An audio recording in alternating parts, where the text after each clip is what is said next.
안녕하세요. 크립토노마드입니다. 시장이 참 재미있게 흘러가고 있습니다. 증시는 상승했고 SEC 충격을 한 방 먹었던 비트코인도 하루 만에 다시 반등세를 확인해주고 있습니다. 어마어마한 악재가 덮친 것 치고는 꽤 빠른 회복세를 느낄 수 있는 상황입니다. 먼저 뉴욕 증시는 3대 지수 모두 상승 마감했습니다. 눈에 띄는 건 S&P 500의 반등세인데 지난 10월 저점 대비 20% 정도 오르면서 9개월 최고치를 찍었습니다. 이게 새로운 재료를 기다리면서 방향성을 보여주는 시그널이 될 수 있을지 주목되는 상황입니다. 증시의 반등세는 인플레이션의 둔화 상황, 이로 인한 금리 동결에 대한 기대감, 이런 것들이 깔려 있기 때문이라고 바라볼 수가 있는데 6월 가장 중요한 재료가 등장하는 시기는 다음 주입니다. 한국 시간으로 13일 밤에 소비자 물가지수가 나오고 15일 새벽에 연준의 금리 결정 결과가 발표됩니다. 상황에 따라서 상당한 수준의 안도랠리 가능성까지도 생각해 볼 수가 있습니다. 암호화폐 시장은 하루 사이 큰 거 두 방을 아주 제대로 얻어맞았습니다. 예전 같았으면 이 정도 충격, 특히 가해자가 미국 SEC 정도이고 피해자가 바이낸스나 코인베이스 수준이라면 시장이 거의 한바탕 아래쪽으로 더 요동을 쳤을 텐데 재미있게도 두들겨 맞은 지 하루 만에 의미 있는 반등세를 보여주고 있습니다. 비트코인은 다시 27,000달러 위로 올라서 주면서 200주 이동평균에 대한 지지를 추가로 확인해줬습니다. 미국 SEC의 암호화폐 산업 억압이 이 정도면 선을 넘은 것이다, 이런 말들이 나올 정도로 이번에 바이낸스와 코인베이스를 거의 연타로 때린 것은 꽤나 여러가지 해석거리들을 안겨주고 있습니다. 재미있는 것은 이게 리플 소송 끝자락에서 등장했다라는 것이고 이와 연결지은 해석, 다시 말해서 리플 소송에서의 패소 가능성을 염두에 두고 토클의 증권성 이슈를 확고히 부여잡기 위해서 이번에 대형 거래소들을 때린 것이다, 이런 분석도 나오고 있는데 세부적인 내용이 꽤 그럴싸합니다. 최근 시장 전반의 분위기가 꽤 모호한 모습을 보였던 와중에도 밈코인에 대한 관심은 여전한 것 같습니다. 사실상 암호화폐 시장에서 나름의 서브 테마로 자리 잡고 있는 것으로도 해석할 수 있을 것 같은데 저희 채널에서 이번에 광고 영상을 제작한 월스트리트 밈즈의 경우에는 좀 더 눈에 띄는 밈코인이라고도 할 수 있습니다. NFT에 관심이 있으신 분들은 2021년 이 상당한 관심을 끌었던 월스트리트 불즈 기억하실 텐데 이 프로젝트 팀이 선보인 밈코인 프로젝트가 월스트리트 밈즈입니다. 탄탄한 커뮤니티를 등에 업고 초반부터 꽤나 관심도를 끌고 있는데 밈코인 투자에 관심이 있으신 분들은 이 프로젝트 조금 더 면밀히 살펴보시면서 스터디해보시는 것도 나쁘진 않을 것 같습니다. 다만 늘 강조해서 말씀드리지만 밈코인 투자를 통해서 벼락부자를 꿈꿀 수도 있겠지만 이 벼락거지가 될 수도 있다는 점 숙지하시고 접근하시더라도 소액으로만 없어도 되는 규모로만 접근하시기를 당부드리겠습니다. 그럼 이번 영상 시작하겠습니다. 증시의 흐름은 순조롭습니다. 다음 주 굵직한 이벤트들을 앞두고 기대감이 조성되면서 뉴욕 증시는 3대 지수 모두 반등세를 확인하며 장을 마쳤습니다. 특히 눈에 띄는 것은 S&P 500인데 4,300선까지 반등을 해주면서 지난해 10월 대비 9개월 만에 최고점을 기록했습니다. 시장의 방향성을 가로지을 굵직한 이벤트들 줄줄이 앞두고 시장에서는 그래도 우려보다는 기대감을 조금 우선적으로 반영하고 있다는 점 느낄 수 있는 부분입니다. 키워드는 역시 인플레이션입니다. 미국의 5월 소비자 물가지수는 한국 시간으로 6월 13일 밤에 발표가 되는데 시장에서는 전월 대비로는 소폭 하락, 근원 CPI는 소폭 상승, 이 정도 방향성으로 바라보고 있습니다. 이어서 15일 새벽에 연준의 금리 결정이 내려지고 현재 CME 페드워치 금리 선물 시장에서는 금리 동결 가능성을 80%로 기대하고 있습니다. 예측 수준으로만 나와주면 시장이 좋아하는 상황 맞이할 수 있다, 이렇게도 바라볼 수 있는 부분입니다. 그리고 또 한 가지 경기 침체 우려를 완화시켜주는 숫자가 나와주면서 시장을 안도하게 만든 측면도 있습니다. 세계은행이 올해 세계 경제 성장률을 기존 1.7%에서 2.1%로 상향 조정했고 미국의 성장률은 기존의 0.5%에서 1.1%로 2배 넘게 올려잡았습니다. 지금까지 예상했던 것보다 성장 둔화, 다시 말해서 경기 침체 가능성이 그렇게 크지 않을 거라는 나름의 관점을 제시했고 이게 시장에는 상승 압력 재료로 작용을 한 겁니다. 이런 비슷한 방향성을 골드만삭스도 제시했는데 미국이 12개월 안에 경기 침체에 빠질 가능성을 기존의 35%에서 25%로 하향 조정했습니다. 무엇보다 부채 한도 협상안이 순조롭게 처리되면서 디폴트 위험성이 사라졌기 때문으로 바라볼 수가 있습니다. 골드만삭스는 금리 이슈와 관련해서는 6월에는 동결하는 대신 7월에는 인상할 것으로 예측하기도 했습니다. 증시 안팎이 그래도 최근 디폴트 우려 상황이 자리했던 때와 비교를 하면 상대적으로 완화된 모습을 확인해주고 있는데 암호화폐 시장은 한바탕 난리통을 겪었습니다. 미국 SEC가 미친 척을 하는 건지 진짜 미친 건지 이 바이낸스와 코인베이스를 연타로 때리면서 기소를 해버렸기 때문입니다. 그 덕에 비트코인은 25,000달러대 초반까지 후퇴했지만 재미있게도 하루 만에 27,000달러 위로 다시 반등을 해줬습니다. SEC의 집행을 통한 규제, 이 기업을 조지면서 억압하며 합의금을 삥 뜯는 규제 방식에 대해서 시장 참여자들이 예전만큼 강하게 쫄지는 않고 있다. 이런 부분 느낄 수 있는 상황입니다. 이 같은 분위기는 투자 심리 상황에도 직접적으로 반영되고 있는데 공포 탐욕 지수는 하루 전보다 9포인트 오른 53을 기록하면서 공포 단계에서 중립 단계로 전환됐습니다. 미국 SEC의 대형 거래소 2곳 전격 기소라는 무시무시한 어마어마한 이벤트가 벌어지긴 했지만 하루도 안 돼서 투자 심리가 더 완화가 된 겁니다. 비트코인 도미넌스도 소폭 반등하면서 다시 48%대 위로 올라선 상태입니다.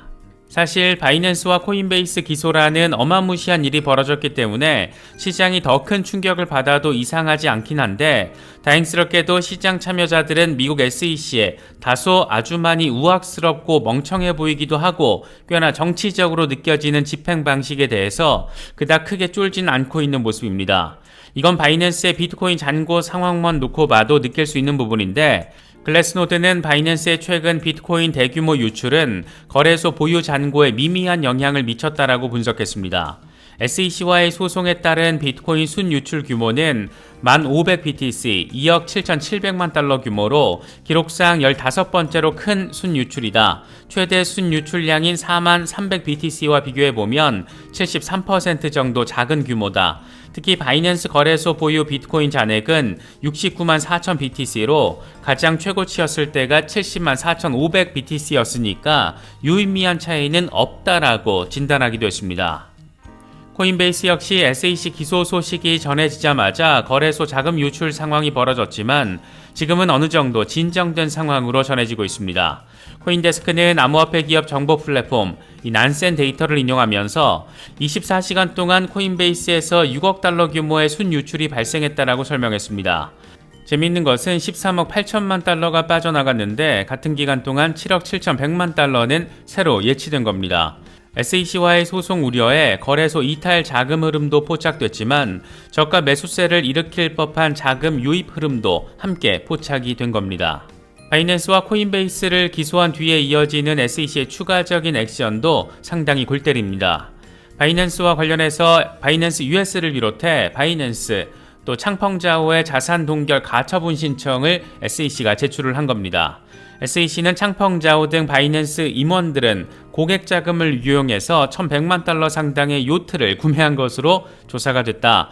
피고는 그동안 바이낸스가 미국 관할권에 속하지 않는다라고 주장하면서 법을 위반하고 규제기관의 관리 감독을 피해왔다. 우리는 고객 자산을 보호하기 위해서 창펑자오가 자산을 빼돌리기 전에 신속히 자산 동결 조치를 내려줄 것을 법원에 요청한다. 이렇게 밝힌 상태입니다. 이게 거의 글로벌 빌런, 완전 개쓰레기로 지금 창펑자오를 표현해 놓은 건데 고작 근거가 15억 원짜리 요트 구매가 제시돼 있다 보니까 이것들은 진짜 뭐하는 존재들인가 그런 생각이 들기도 합니다. 코인베이스의 경우에는 브라이언 암스트롱 CEO가 나름의 결기를 내보이기도 했는데 이번 기소건과 관련해서 우리는 법정에서 업계를 대표해 암호화폐 규칙에 대한 명확한 입장을 밝힐 수 있게 돼서 자랑스럽게 생각한다. SEC는 우리 사업을 검토해서 2021년 상장 기업이 될 수 있도록 허용했다. SEC에 토큰을 등록할 방법이 없고 우리는 증권을 상장하지 않는다. 상장 심사한 대부분의 토큰을 거부하고 있다. SEC와 CFTC는 서로 상충되는 성명을 발표했고 무엇이 증권이고 상품인지에 대한 의견이 엇갈리고 있다. 이로 인해서 미국 의회는 새로운 법안을 도입하고 있고 다른 국가들도 블록체인 기술을 지원하기 위한 명확한 규칙을 마련하기 위해서 움직이고 있다. SEC는 명확한 규칙을 발표하는 대신 미국에 피해를 끼치는 집행 규제 방식을 취하고 있다. 명확성을 확보하기 위해 법원의 도움을 받아야 한다라면 그렇게 하겠다. 이렇게 강조하기도 했습니다. 우 블록체인의 경우에는 바이낸스와 코인베이스 케이스에서 차이점이 존재한다라면서 세 가지를 제시했습니다. 코인베이스 CEO 등 임직원들은 바이낸스와 달리 기소되지 않았다. SEC는 코인베이스의 경우에 스테이킹 사업의 적법성을 지적하는 데 상당 부분을 할애했다. 코인베이스의 경우에는 바이낸스와 달리 금융 관련 비즈니스 관여 금지 내용이 없다. 이렇게 정리를 했습니다. 결국 코인베이스 기소는 토큰의 증권성 여부가 핵심이라고 할 수 있고 바이낸스의 경우에는 아주 싹을 잘라서 그냥 죄다 조져버리겠다. 이런 방향성으로도 바라볼 수 있을 것 같습니다. 이런 와중에 미국 엘라베마주 증권 당국은 코인베이스 스테이킹 프로그램이 주 증권법을 위반했다라며 28일 안에 증권법을 위반하지 않았는지 해명하라고 통지했습니다. 엘라베마에서 미등록 증권 판매를 중단하거나 단념하도록 지시해서는 안 되는 이유를 설명을 하라는 건데 뭐가 증권이고 또 상품인지 아직 법적 기준이 없는 상황에서 왜 미등록 증권 판매를 중단하면 안 되는지를 설명해야 하는 상황. 참 이 사공이 많아도 너무 많다고 느껴지는 것은 꼭 기분 탓만은 아닌 것 같습니다. 이번에 SEC가 바이낸스와 코인베이스를 잇따라 때리면서 한 가지 주목받고 있는 것은 최소 13개 이상의 증권성 코인들을 줄줄이 나열하면서 XRP가 여기에 포함되지 않은 배경입니다. 이와 관련해서 크립토 포테이토는 SEC가 기관의 입장을 주장하면서 단순히 XRP를 빼먹은 것일 수도 있겠지만 다른 한편으로는 현재 진행 중인 리플과의 소송에 대한 추측 여지를 남긴 것이기도 하다. 이렇게 설명하기도 했습니다. 이와 관련해서는 다이저 캐피탈의 설립자 야신 모바락의 분석이 꽤 설득력 있게 느껴지는데 이 양반은 SEC가 대규모 암호화폐 거래소를 공격한 것은 리플 소송에서 패소할 것을 두려워하고 있다는 것을 보여주는 것이다라고 말했습니다. 바이낸스와 코인베이스에 대한 소송은 리플에 대한 가능한 손실을 줄이기 위해서 주요 공격을 촉진하는 SEC의 방법이다. 이런 방식으로 SEC는 리플에 대해서 부정적인 소송 결과를 받게 되더라도 이건 리플 소송 자체에 제한되고 전체 산업에 적용되지 않는다라고 주장할 수 있다. 이렇게 분석을 했습니다. 혹시라도 SEC가 패소하거나 불리한 방식으로 소송 결과가 나왔을 때 이건 리플 소송에 국한된 결과라고 주장을 할 수 있고 이런 상황을 대비하기 위해서 이번에 사전적으로 대대적인 암호화폐 산업 규제 액션을 취한 것이라는 얘기를 지금 하고 있는 겁니다. 이 같은 분석이 설득력 있게 느껴지는 것은 이른바 흰먼 스피치 이메일 공개 일정이 이제 일주일 앞으로 다가왔기 때문인데 공개될 문서를 통해서 이더리움이 어떤 논의 과정을 통해서 또 어떤 근거로 비증권으로 규정됐는지 세상이 명확하게 확인할 수 있게 된다면 SEC는 승소보다는 패소 쪽 방향성이 더 깊어지게 될 가능성이 높습니다. 어느 한쪽의 완승양상으로 소송이 마무리되진 않겠지만 적어도 2차 시장에서 판매된 XRP는 증권으로 보기 어렵다. 이 정도 판단만 나와줘도 이건 사실상 리플의 승리라고 평가할 수 있습니다.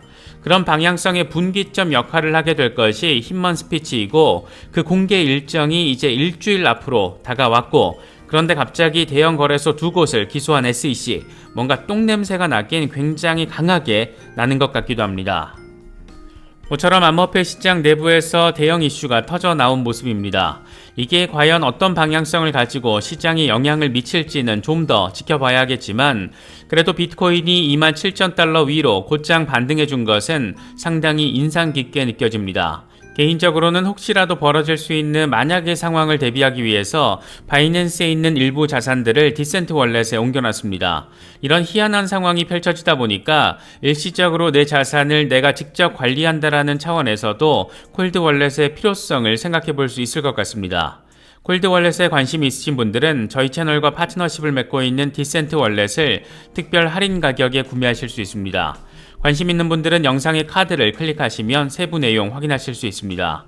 특정 거래소나 코인 이체 등과 관련된 문의는 디센트 고객센터를 통해서 확인하실 수 있습니다. 이번에 준비한 영상은 여기까지입니다. 시청해주셔서 감사합니다. 지금까지 크립토 노마디였습니다.